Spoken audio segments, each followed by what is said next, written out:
Good morning. Hi. How are y'all doing? Hello. Well, guess what? It is a beautiful day. I don't know, it must be in the 40s. And in the sun, it feels like the 50s. It's just a beautiful day. Except,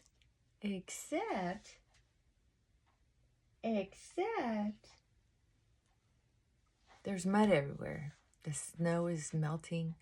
The ice is melting. And so the ground is just a mess. It's a mess. So I'm going to take them for a pavement walk later, but not until I get some of my chores done. Yay, I'm almost caught up on laundry. Can you believe it? Yeah. Can you believe it? Okay, he likes to act like he's dying. He was so cute and having fun just a minute ago. That's why I turned on the camera. I thought, you know what? I'm going to have that recorded, even if it's just for a couple minutes. But if you're going to just lay there and play dead, forget it. What a guy. Literally. Kidding.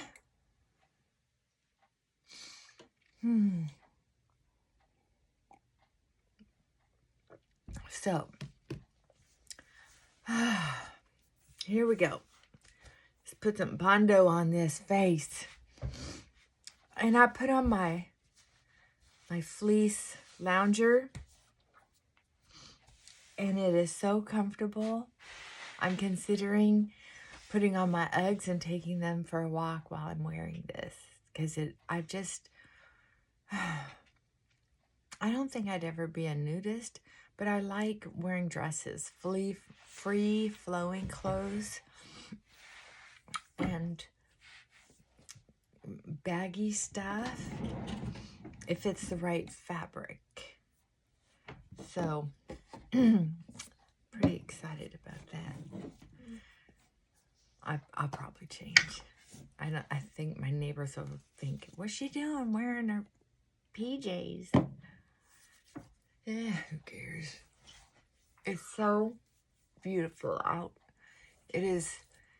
I love it when there's a day that's so beautiful out that you can forget the rest of the world. It's true. It is so true. I remember there were so many days when I was depressed or sad, and then there'd be a sunny day. And just, gentle sadness can sometimes turn to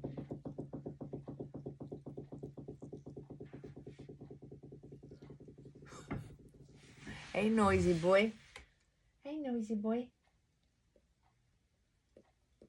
What's that? It's castor oil. Yeah. I don't really know how much these cost. They were like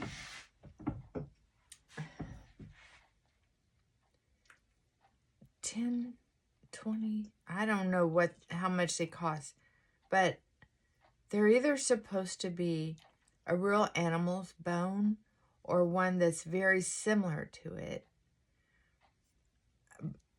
But it is heavy. It is heavy.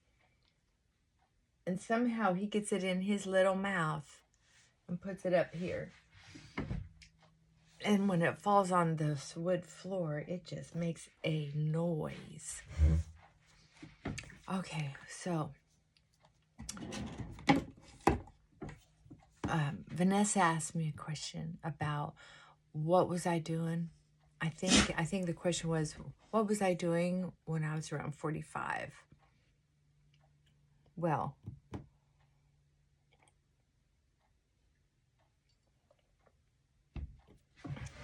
bless you.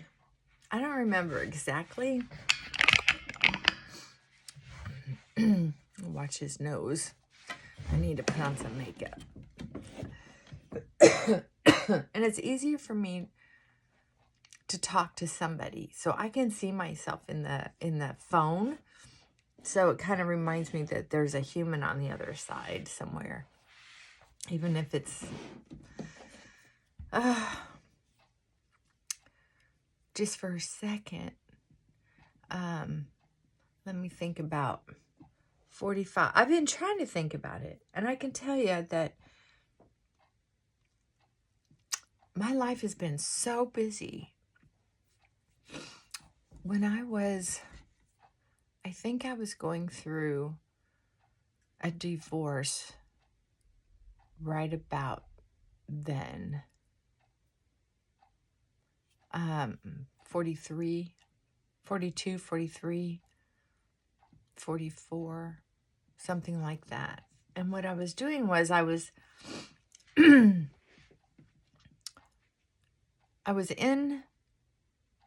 taking college classes because my then husband worked emergency room, and he also, what was it called?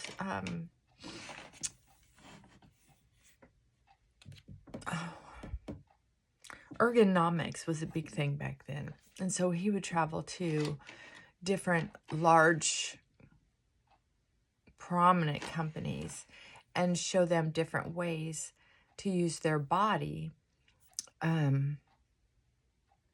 while they're working, so that they would have less accidents. And he was traveling like a rock star. And because I was sober, the guys he traveled with felt like I was a wet blanket because he didn't want to leave me alone. He was madly in love with me, so he didn't want to leave me alone, so he'd stay back at the hotel and with me, or suite, whatever. And he didn't want me to work. He wanted me to travel with him. And when I started going to school, just so I could have something to think about, more conversation, something different, because we had already been together for several years. So I was just getting, I have to think. I have to be reading something. I have to be experiencing something. I have to hear people talk and have conversations. And at the time, I wasn't watching TV because there was no reason for me to have TV. I was hardly ever home. Before I met him, I was always working, and TV was an expense that when I was young and poor, it was an expense I just didn't think was necessary. When I finally got my first phone, in my first legitimate apartment, I just felt so grown up. A TV didn't even occur to me as a necessity. I just knew it was a lot of talk. And as far as the news went, I was too busy for the news. So as I got older, I would go to friends' house and see TVs, and I was just not impressed with the programming. Sorry, no offense to anybody, but so my point is, I would sit in a hotel room and watch this ridiculous television while he was working, or go shopping. That's how some of my shopping therapy came into existence, because instead of drinking, I had been sober for some time when I met him, but I was still trying to handle relationships and communication skills on an intimate level. I wasn't able to take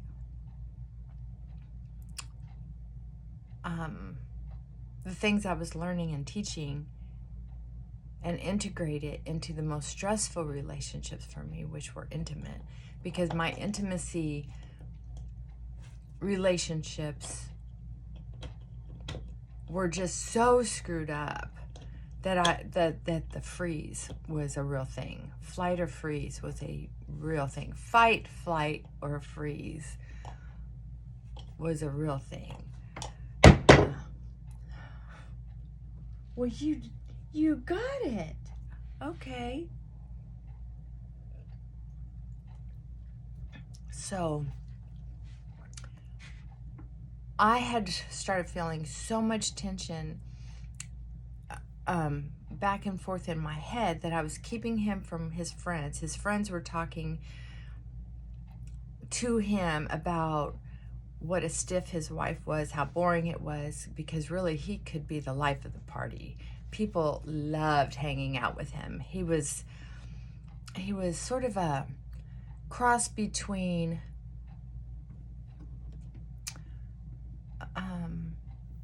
if you ever saw Peter Pan with Robin Williams in it, he was like Robin Williams in his real life.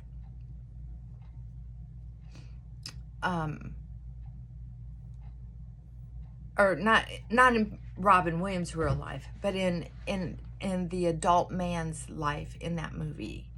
Just soft-spoken, sweet, considerate, loving, and kind of easy to talk into things. And he also had that Peter Pan part in him, where if he could kind of get away with something, he was used to looking so innocent and getting away with things that's what he would do. It was very slippery. It was very slippery. A matter of fact, he was the kind of guy that I would walk away from thinking, what the hell just happened here? And because I had my own deep insecurities and control, power. Here he goes. Oh, that bone is so heavy. I keep putting it over here on this chair. It is so heavy. I can't believe he can carry it. But watch it. He's going to purposely let it slip off the bed. But it's so heavy, it's going to fall off the edge either way. So, anyway. So, I don't know if you've ever talked to somebody and you think, oh, we got something resolved there. But as you're walking away, you're going, huh?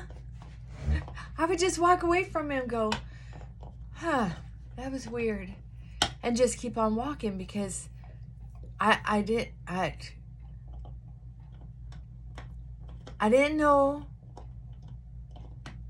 how to balance out how sweet and generous and considerate and affectionate. Talk about, I had never knowingly met a narcissist before. I didn't know what love bombing was. This guy knew how to do it. I mean, and he was very intelligent. He could read a medical journal and remember everything he read, go to work and teach it. He knew after the first time of going to a busy airport, and we flew a lot,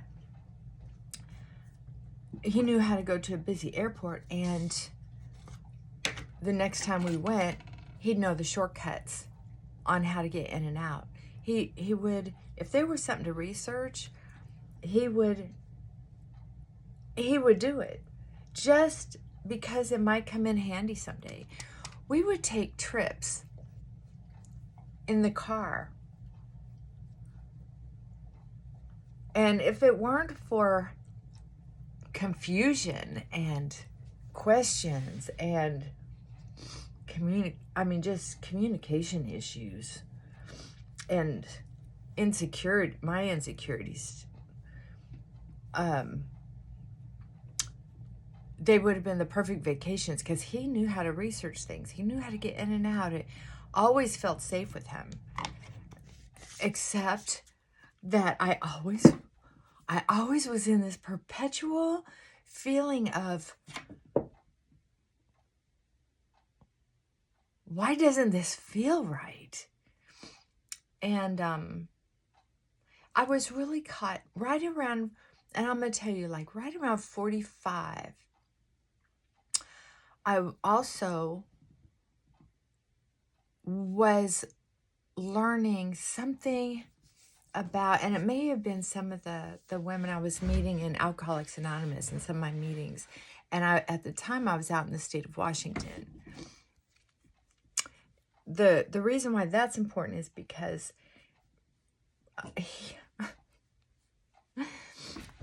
he had been quite the traveler, and he had quite the interesting military background, which always fascinated me for various reasons I won't go into, but I'll talk more about that another time. But we got matched up on a blind date through one of my clients when I had April's hair studio, and I was doing counseling part-time, and I was really involved in the community Lions Club and a couple other things, hospice. Seems like there was something else. Anyway, so I had my salon. I had all this stuff I was involved in. I was just being a registered counselor. So when I met him, he was love bombing so hard. It was just like, oh my God, everybody thought we were meant to be. And I just thought, wow,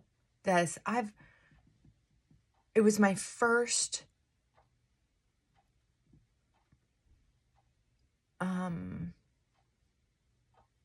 love bombing experience. And I had just been getting out of a marriage that I really thought was going to work. But I got into workaholism after I got sober, and my neighbor and I fell in love. It could have been the perfect relationship, except I neglected him. And I had a couple friends tell me, you need to pay attention to that boy. He loves you, and you're not around. He's going to find somebody else. Excuse me. And I just thought, I took him for granted. So when he cheated on me, I had such control issues that I just couldn't believe it. I handled the whole thing terribly. So when the divorce was final, one of my clients from the hair salon introduced us.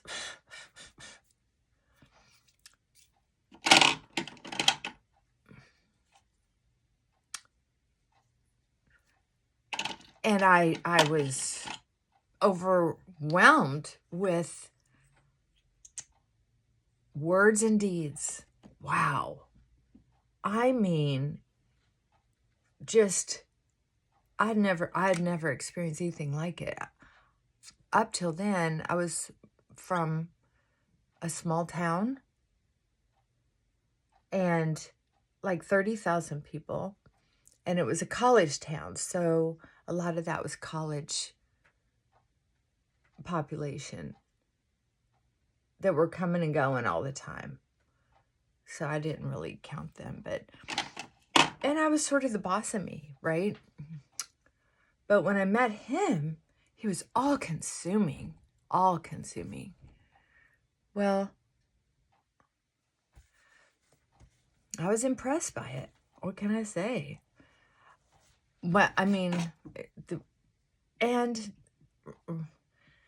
understand that I'm giving you this background because in my 40s, it'll start to make sense.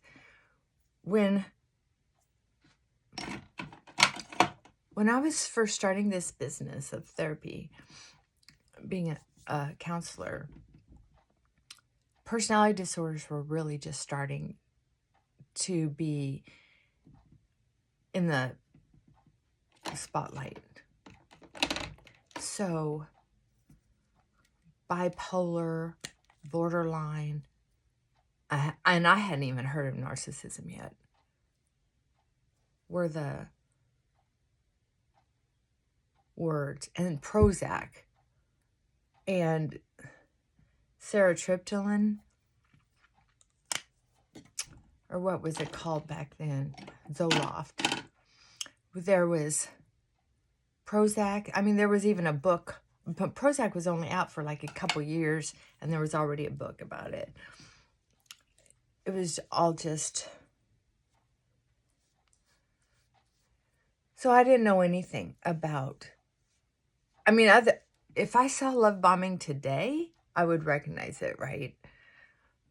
But we all know, wow, if somebody's doing that much stuff for you, keep your eyes open. I just didn't know how to do that at the time. Okay, so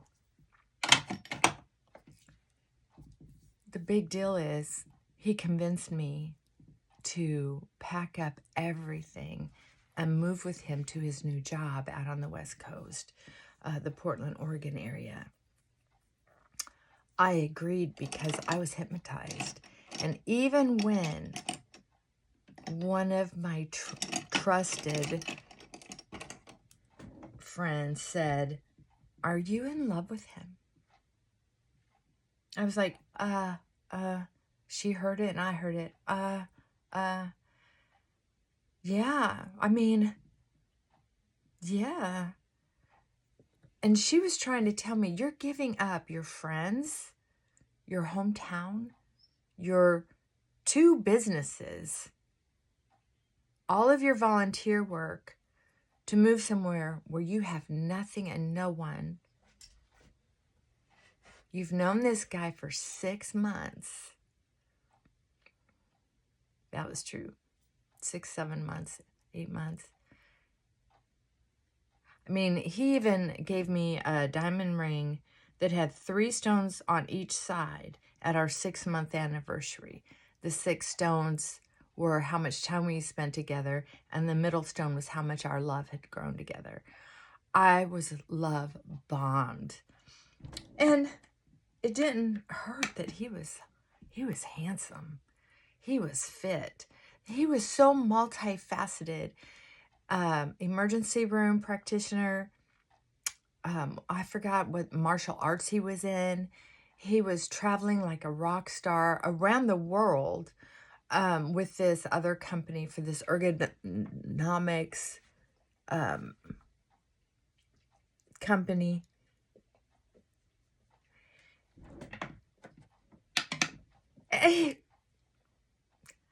And he drove an old pickup truck. I mean, it was just like, how much sexier could this guy get, right?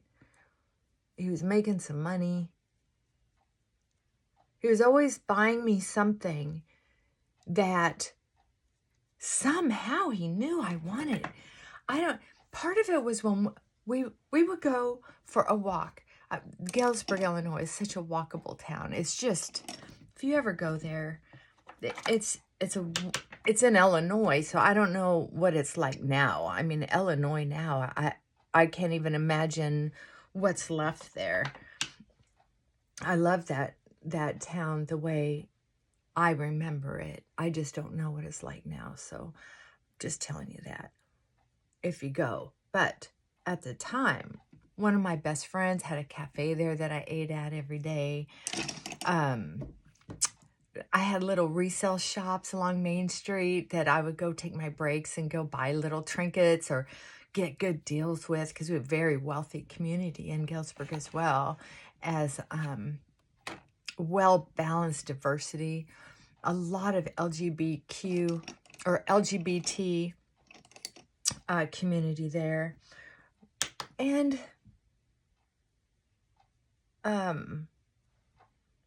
not a lot of, it's a small community. There wasn't a lot of tea.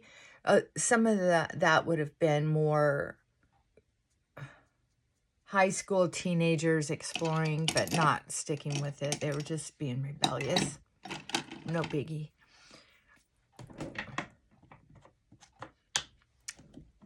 But they were supported. We didn't have any... I mean, there might have been some bullying in high school. I mean, I remember being bullied in high school a little bit. But my stuff was more bullied in junior high. By the time I got to high school, nobody messed with me. It's just my insecurities made it feel terrible. So this is all information to kind of set you up for. So in my 40s, he and I moved out there. I had nobody. So I was insecure. All my insecurities came up. I felt like the people who lived out there were very over the top tree huggers. You couldn't wear perfume anywhere. And they would put it in their invitations at these fancy gigs we would get invited to. It would say, you know, this one or two little things at the bottom. No fragrances and no, besides no smoking. That was a big thing. You know, just making it very clear, no fragrances. It was like this air pollution thing. Now, all of a sudden, people are allergic to fragrance. Okay.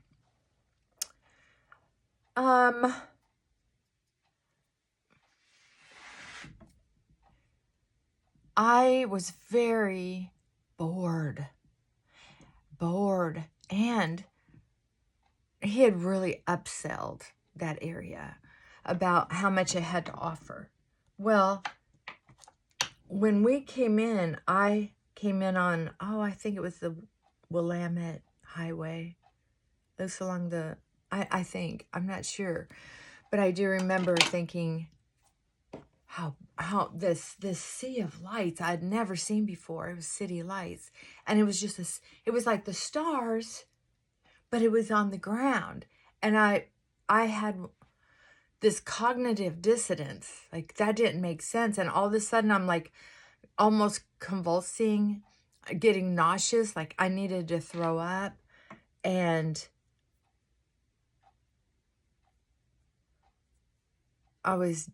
started crying. My whole body was rejecting what I was seeing. It was weird. So anyway, I asked him to, man, I got lipstick all over the place. That lip gloss is a little tinted. And I rubbed it a little too far. Okay, put a little mascara on it. A little powder on top of everything. I'm done. I have been over moisturizing my face, and by the time I get done with my morning, see my first client, I have these black parts under my eyes. So anyway, by the time it got to be 45 years old, I was so, I think I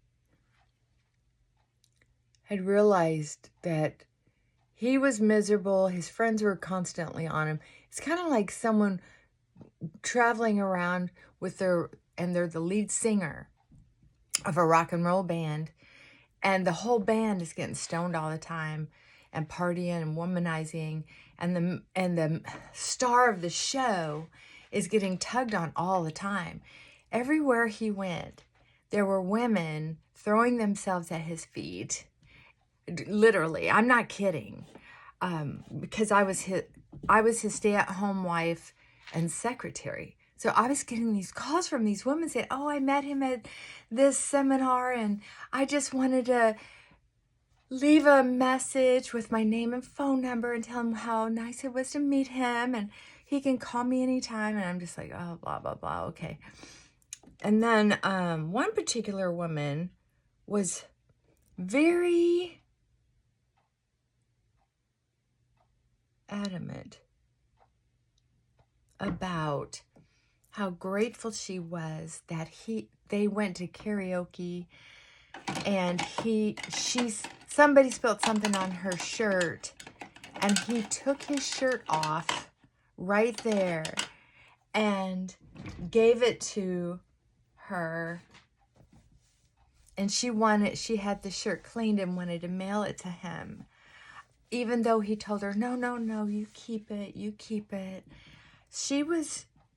could hear in her voice, she was just, where are my Q-tips? She was just smitten. And so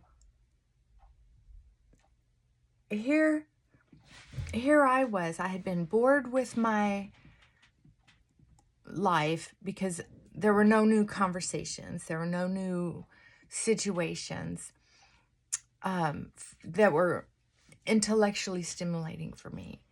I needed conversations, and I just couldn't go to enough AA meetings out there, because I had to have a whole new AA group, support group too. And we're just not very, it's not the same vibe. There in the small town, it was more alcoholics. Out there, it was drug addicts. And if they were alcoholics, they're just different personalities, you know, different cultures in different areas. So anyway, I just was lonely. And so what happened was, I decided about the same time I was going to go back to school and learn something, you know, just to see the doctors, the professors give lectures. I love lectures, and I was willing to pay for it by taking these classes. And I just was going to take one class at a time. Well, I got talked into taking 3 classes. That's a long story. I'll tell you about that another time. And so my husband was really mad at me. He was impressed at how quickly I learned, how diligently I was learning, and how I read every assignment. He said, I've never seen anybody actually read every assignment, because he could just breeze through it, know it, take the test. But I was studying it and really having to work at it. So he told me he was impressed with that. And although he wasn't happy that I couldn't travel with him all the time, I was just tired of fighting over the girls, the women. I was tired of fighting that I was bored, and we weren't in one spot long enough to really get to know the lay of the land enough for me to feel confident to rent a car and drive around.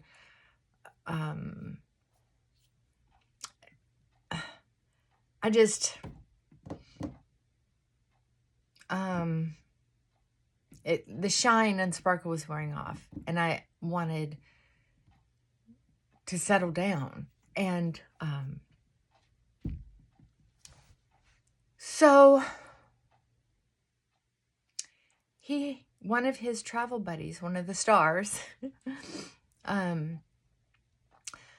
diagnosed with cancer, and this girl who was madly in love with him forever married him, so that, because they were like best friends, well, they ended up getting married because he was on and off, on again with this woman. And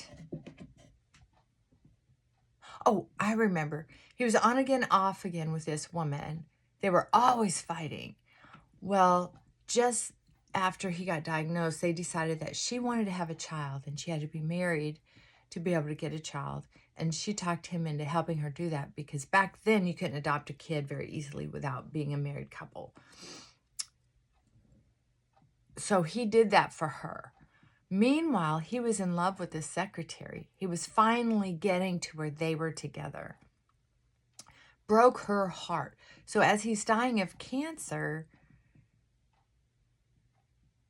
to not make this new wife mad, and who was just finally getting all these adoption papers, she wanted to get this all done before he passed away. That was her main focus.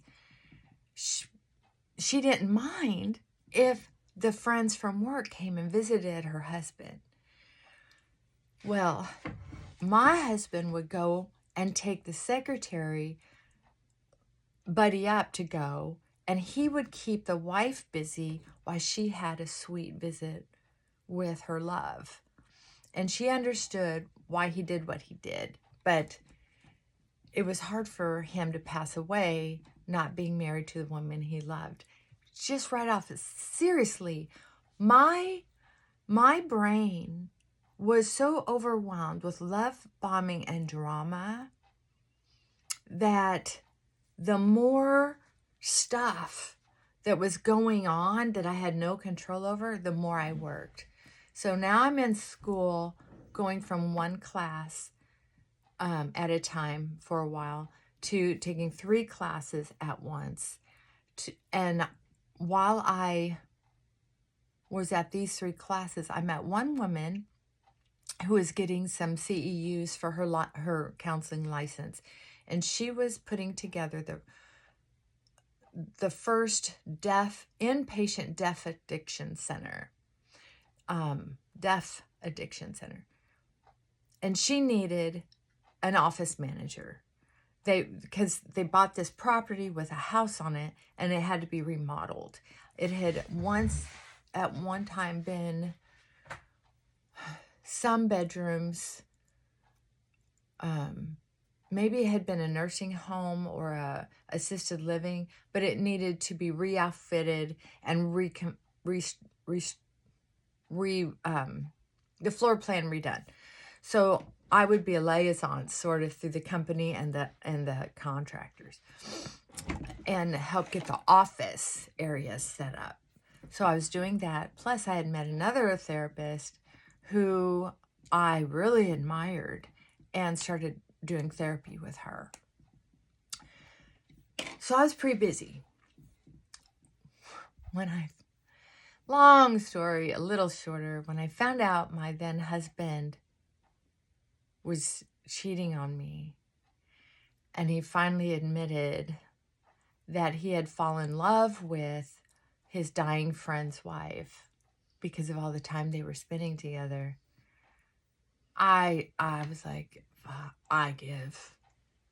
Okay.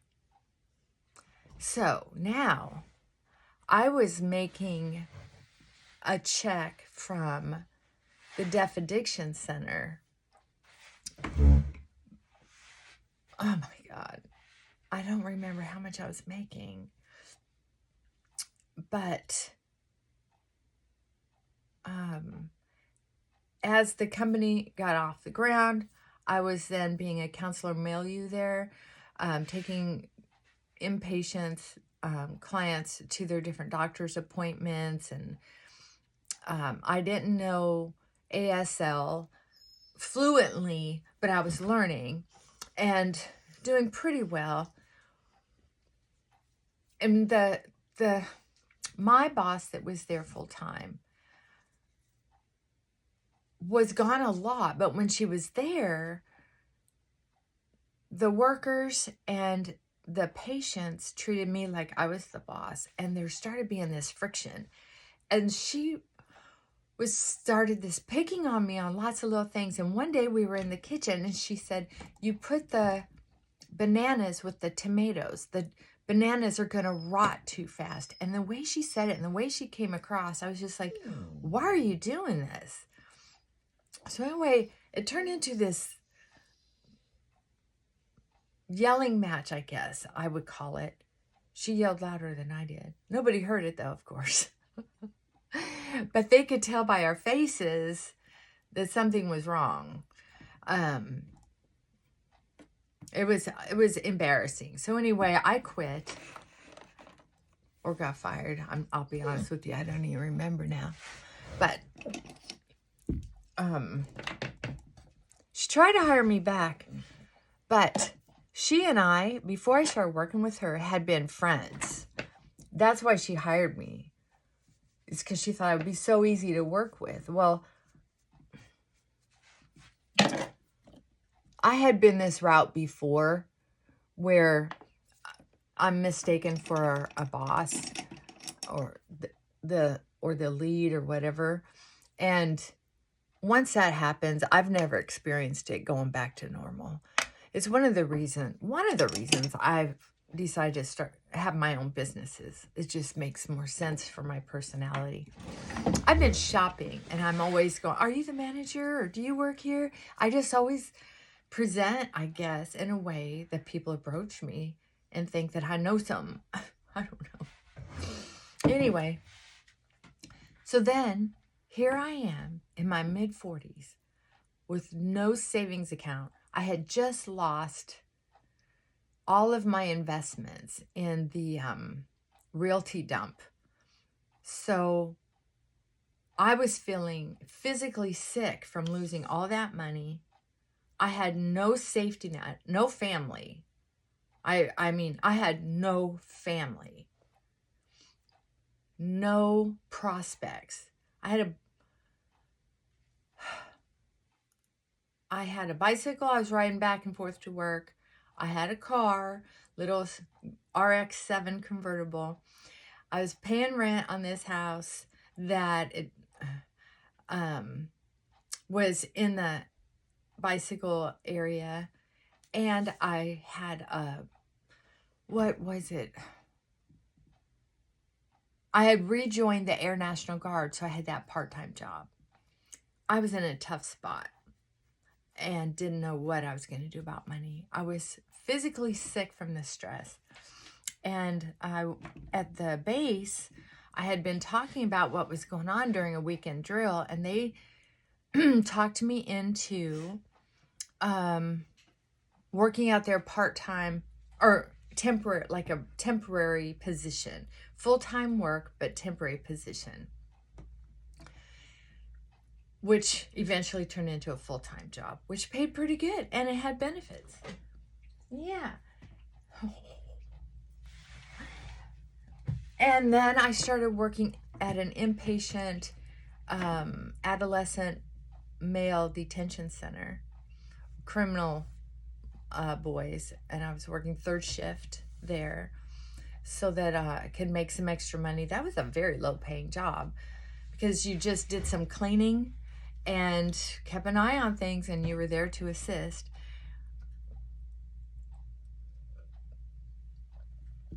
I started dating someone from the base, a younger guy, and I don't know, at my age, people, I got a couple nicknames. One was Private Benjamin, and one was Major Houlihan or Captain Houlihan. I don't know. I guess it's that female from MASH.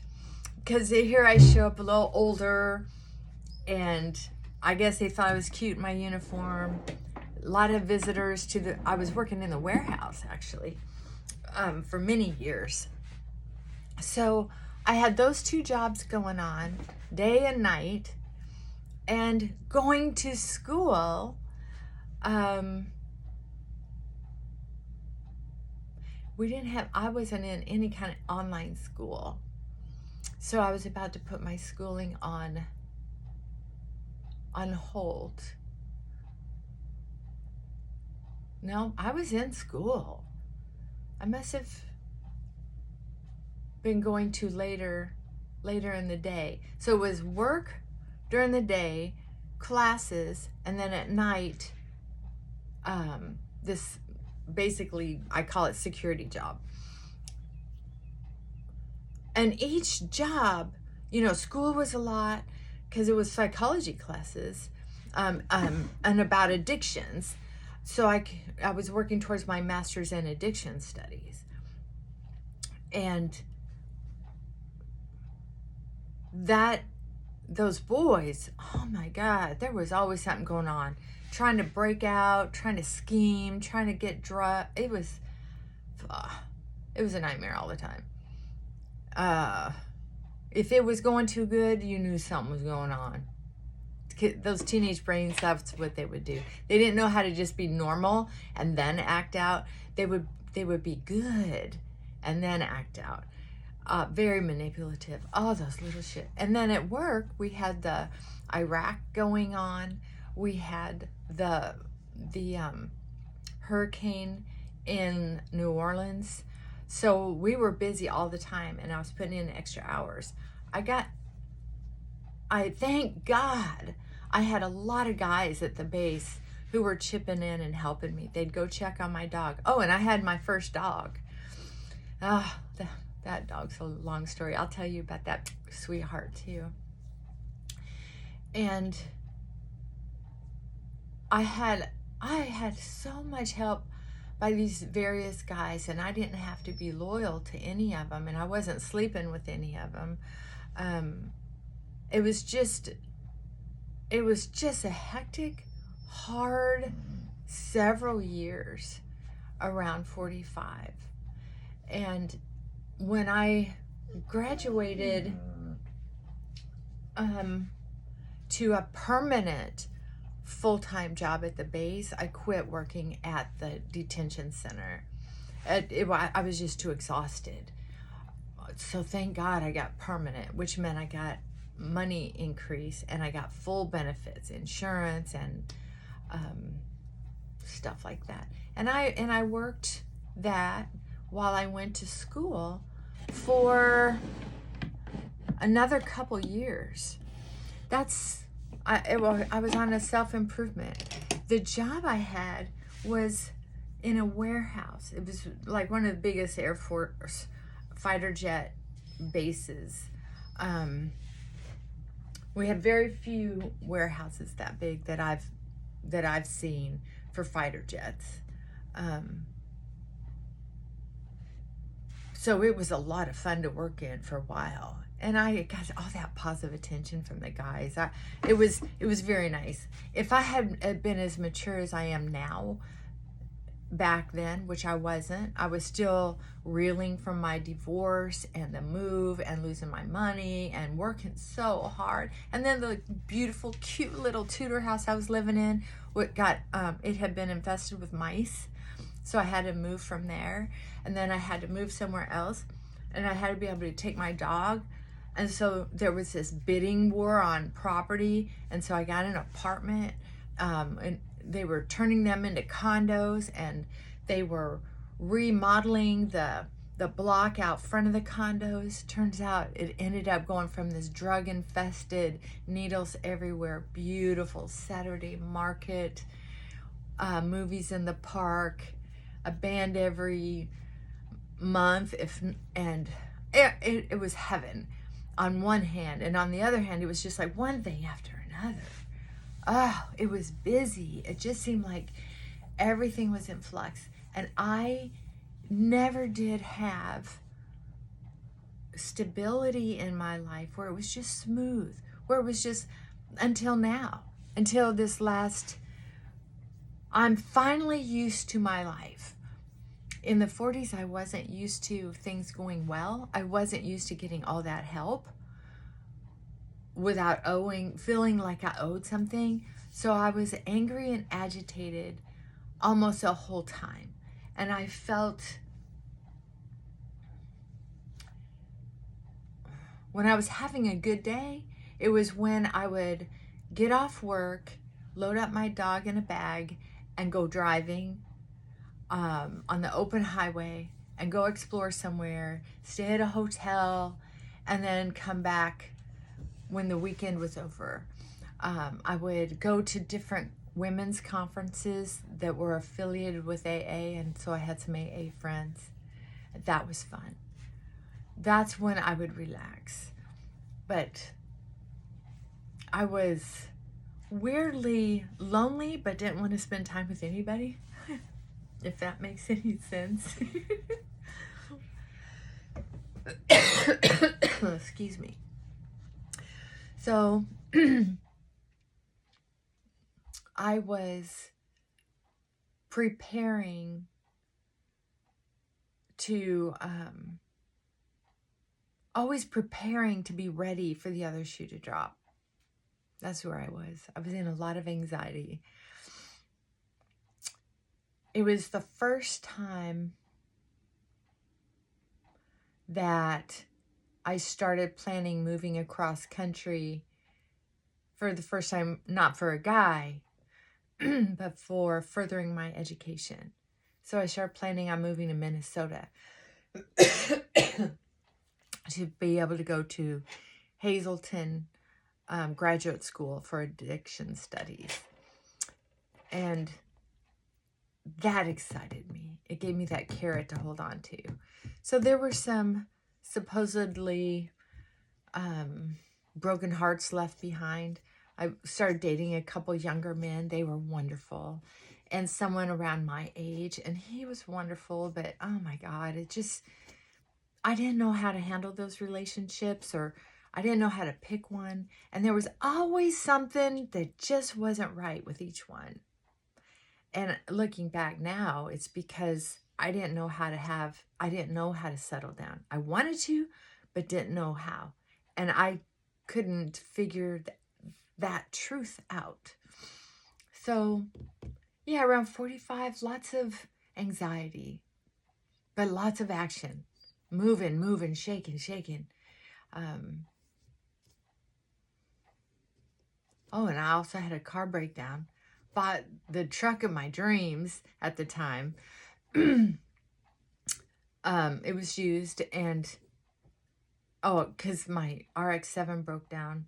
So I bought this Ford Explorer Sport. Oh, perfect vehicle for me. My personality at the time. And because I went from motorcycle to convertible to Ford Explorer Sport. And it lasted not even 11 months. I couldn't use the lemon law because it was a couple months too far. And I was still reeling from losing all that money with the investment, so I ended up having to buy a new car. And I thought I was going to lose my mind. I got a decent car, but the buyer's remorse was terrible, and it wasn't a car of my dreams. And I did not know how to find or shop for the car of my dreams. I've never went shopping for a car. I always had somebody present a car to me and say, hey, here's a car. It's a good deal. I'm like, okay, here you go. Here's some money. So it was just so much going on. So that was sort of my 40s. And by the time I was my late 40s, I was moving to Minnesota. Packed up everything I had, stored it at a couple different boyfriends' houses. My furniture, which I ended up giving away. But I spent about 10 years out there in the Portland area altogether. And then I went to Minneapolis, ended up staying there for about 5 years, and then moved back to my hometown. But I think it was 45.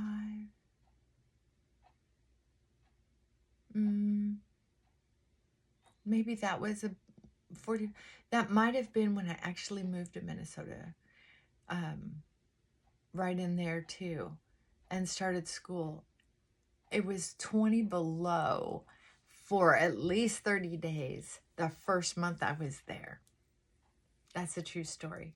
But I had the best birth control hat, one of those Elmer Fudd hats. I call it a birth control hat. And I had the best coat I bought on the way out there at a Burlington coat factory. Oh my God, it had a nice collar, long enough sleeves, went all the way to the ground, all the way to my ankles.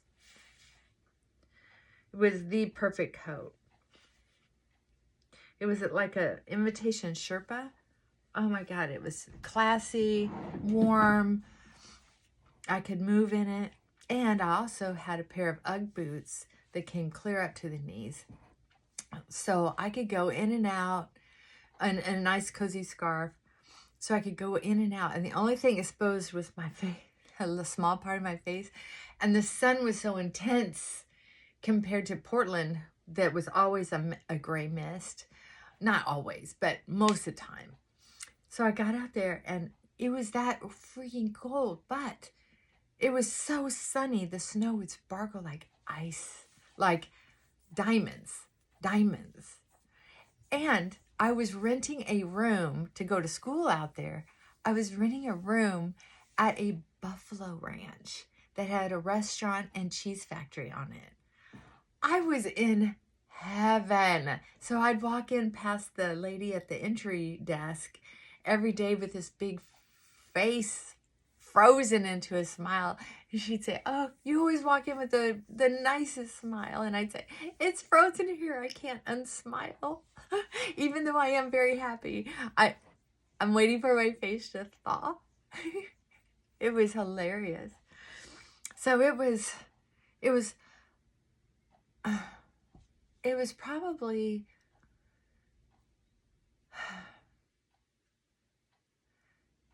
just some of the fullest, meatiest experiences that I've had when it comes to looking back and reading that chapter, thinking, I was troubled with interpreting relationships by looking at that 10-year span, 40 to 50. It was like, holy cow. And then 50 to 55 was like, but you already went through this. What were you thinking here? I wasn't able to start maturing in relationships at all until this last relationship, where I decided that no matter what, this was going to be a good enough match for me. And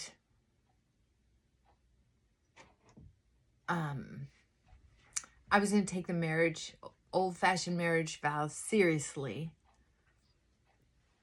And if I were going to break up, I had to have a consensus that, I'm almost done, that I'd have to have a pastor, my counselor, enough, my sponsor, and myself do the math and say, and get a spiritual advisor from somewhere,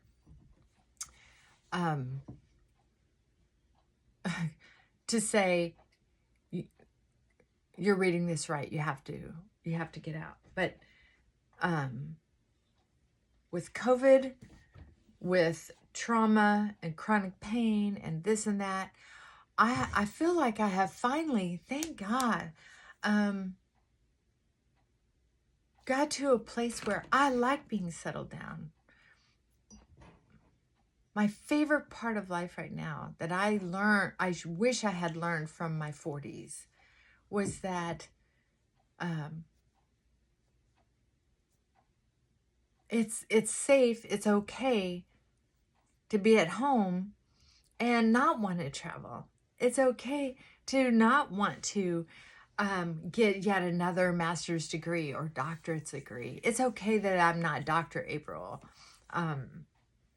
It's okay that other people can judge me from my past, and it doesn't have to affect me. It's none of my business.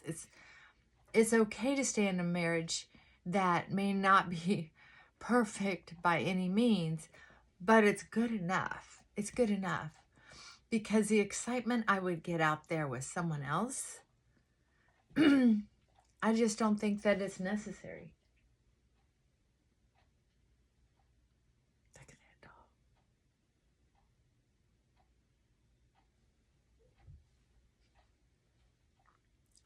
So, that's my story, and I'm sticking to it for now. So you got me thinking, Vanessa. Thank you. Some of us have had enough emotional injuries that it may look like we're lagging behind as far as the normal range of growth, emotional maturity. But it's not because some people aren't trying. And that's one of the things I have to remember in my work, is when people consistently do the same thing over and over and over again, in spite of what it looks like they're learning. It can be so frustrating. But the brain, that push-pull that the brain does, like, oh, this does feel good. And that's like, but it doesn't feel like it used to. There's this rebound effect that happens. And sometimes the neural pathways are so strong that it's hard to get 10 steps forward, 2 steps back, 10 steps forward, 2 steps back. A lot of times it looks like 2 steps forward, 1 step, 2 steps, 3 steps back, 2 steps forward, and it can be tough. But I think I'm in an era now where, I don't know, I think I'm pretty much done beating myself up. I'm And I've also recognized that I'm kind of quirky. I'm not for everyone. And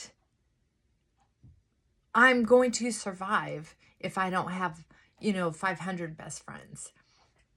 I'm grateful that I have the few friends that I do have. I'm very lucky, because looking back on my history, it's not just bad luck. It's not just bad timing. It's not just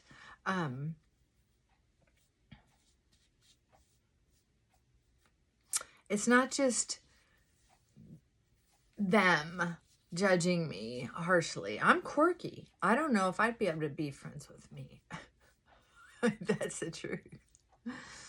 Well, I'm going to probably end up putting my hair in a ponytail because it's a mess and I'm going outside. So there are certain things about about the human race and about me that I know that it's hard not having best friends in the vicinity. It's hard not having a partner that I can just have conversations with.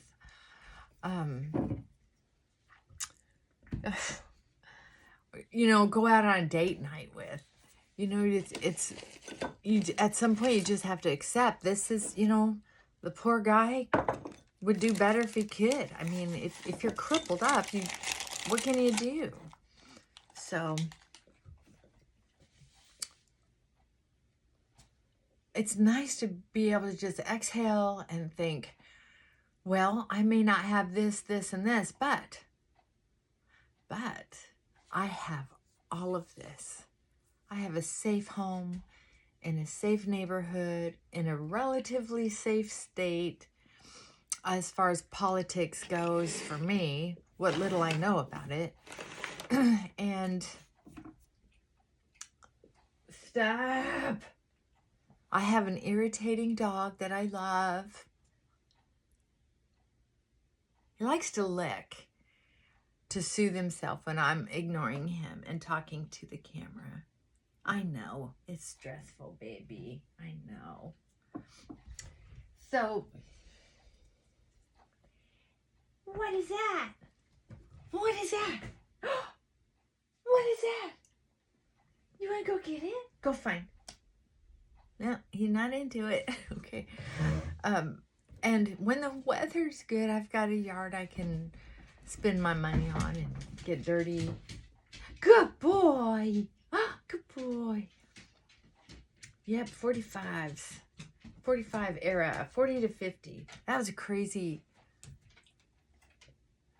time. Oh my God. If I were a writer, I could use some of that juicy stuff that I experienced during that time. Oh, one of my boyfriends was a singer.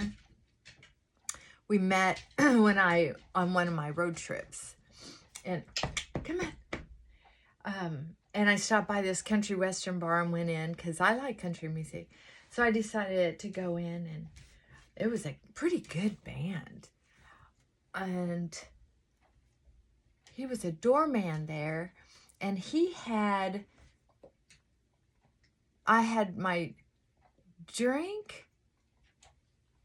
I was standing up at this table where other people were standing, just listening to the music.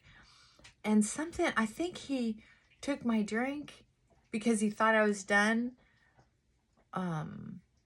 Or I went to the bathroom, came back, my drink was gone. And I said, hey, where's my drink? He goes, oh, I thought you left. And I'm like, well, I didn't. Do you want to buy me another drink? I wasn't real friendly. Because obviously the drink wasn't even half gone, right? And I just thought, well, that was kind of weird. And a lot of people were so much younger than me. I was in my 40s, right? And everybody else looked like they were 20. And I knew they had to be 21 to be in there. But my God, they all looked so young to me. It was the first time I really experienced going to a club by myself, where I didn't know anybody. And everybody looked so young. It was freakish. So anyway, I wasn't real comfortable. About 10 minutes after I got there, I was like, oh my God, this music's so good. And I want to leave. So anyway, I went to the bathroom, shook it off, came back out and thought, I want to enjoy some more music before I go and finish my drink. Well, it was gone. So he said, let me make it up to you. He was very friendly about it. Big hunkin' chunk of guy. And brings me back a drink. And the cutest song came on. I don't remember what it was, but he started like karaoke. There was this band playing it, but he started singing it to me. And his voice was like stunning. And yes, before I left, I gave him my phone number. Oh my God. That's a story. Yeah, I dated a little bit back then. Some very interesting people throughout my life. So, God, he was a good singer. One of the best I've heard. There's probably only, oh well, moving on. I have other things to do. I'm gonna go, oh my gosh, I've been on here an hour. All right. Well, thanks for the memories. Oh, I gotta go take these dogs for a walk while it's so beautiful and sunny. I slept in and I'm all cozy, but I guess now that it's warming up, I may need to get dressed to go take those dogs out for a walk. We'll see. All right. Give yourselves a big hug. And I'll catch you next time. If you have anything you want me to talk about or any questions about mental health or just about life in general, I'm here. I'll throw in my 2 cents worth and go have a good day. All right. Bye for now.